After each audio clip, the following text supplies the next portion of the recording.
You know you want to visit London, but you don't know where to start in planning your trip. There's probably a lot of things that you know you want to do, but you're not really sure where to book a hotel or which airport to fly into. And that is the most important decision you need to make because it could make the difference on your trip going smoothly. In this video, I'm going to share with you which airport to choose for yourself and why that decision could save you time and money if you get it right. In this video, we'll look at the differences between London Gatwick and Heathrow Airport, look at your options for travel from the airports to central London, and what the potential costs could be. You have two main options, Heathrow and Gatwick, and sadly, neither one of them is close to central London, which is probably where you're going to want to spend most of your time. Let's look at a map and take Green Park Station as an example. Gatwick has two terminals and is 40 miles from this station.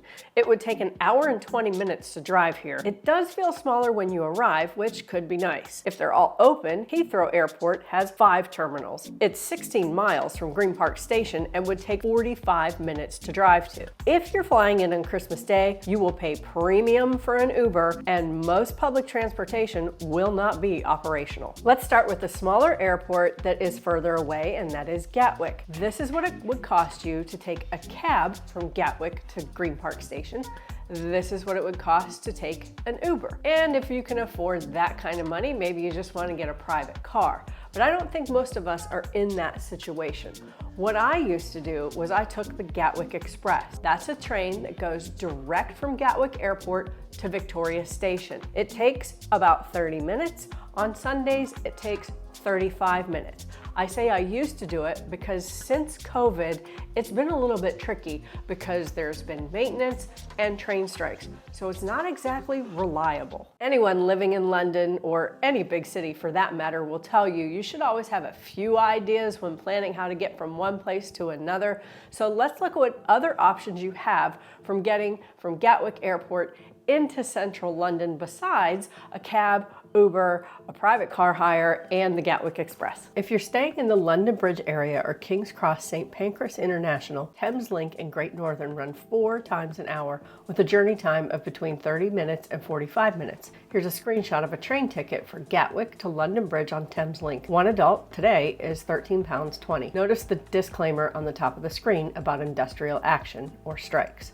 Here's a screenshot from Gatwick to King's Cross St. Pancras International. It's £13.70. This would also be the station where you would get Eurostar. This is compared to Gatwick Express, which was $17.30 for one adult. First class was $25.90, and like I mentioned, it is closed for several days. Your other main option is Heathrow, and it's the one I've done the most, mostly because it's closer. I've taken an Uber many times. You could also take a cab, but what I like too is that you can take the Underground. And I have taken the Piccadilly line all the way from North London several times to Heathrow Airport. It is the cheapest way to get there. And I will give you a side tip. If you're gonna take the Underground from Heathrow into central London, you might wanna throw a bungee cord, yes, a bungee cord, in the outside pocket of your suitcase, because when you get on that Underground train and your suitcase has wheels, it's gonna roll all over the carriage, and that can kind of be embarrassing when you first get here. So just a little side tip, if you plan on taking the Underground, bring that bungee cord. Aside from the Underground, you have 2 other train options if you fly into Heathrow Airport, and that is the Elizabeth line and the Heathrow Express. So let's look at a map and break down those options. For Heathrow Airport, we'll go from the most expensive to the cheapest option, which is also the longest. A cab from Heathrow to Green Park Station again would be £80. An Uber would be $60. The Heathrow Express is a 15-minute, depending on what terminal you need, direct non-stop journey to Paddington Station. Trains leave every 15 minutes, and when I searched a day of ticket online, they cost £25 for one adult ticket. However, look into their Express Saver Pass. It goes to Paddington Station, which is close to Hyde Park, and that's also where you would take day trips to Oxford, Cardiff, or even Bath. The Elizabeth line also goes to Paddington Station and beyond. It runs 4 to 6 trains per hour, and the journey costs start at £12.80. You can use your Oyster card or a contactless card. Nothing needs to be scheduled ahead of time. Then there's the Piccadilly line. It's the cheapest, it has no air conditioning, and it will take forever. It goes through central London and will cost £5 to £7 depending on if you're traveling at peak time.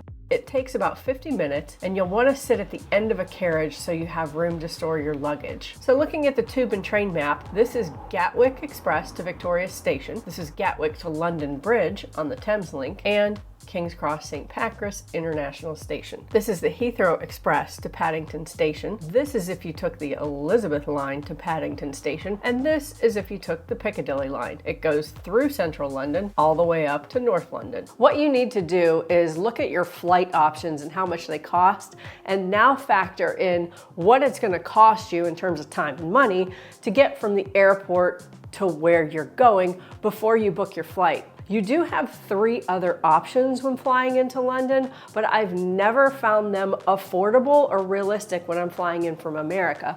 But they are City Airport, Stansted, and Luton. The only reason I think you might consider those is if you are leaving London and flying to the continent of Europe, and you'll find that that's where your cheaper budget airlines fly from.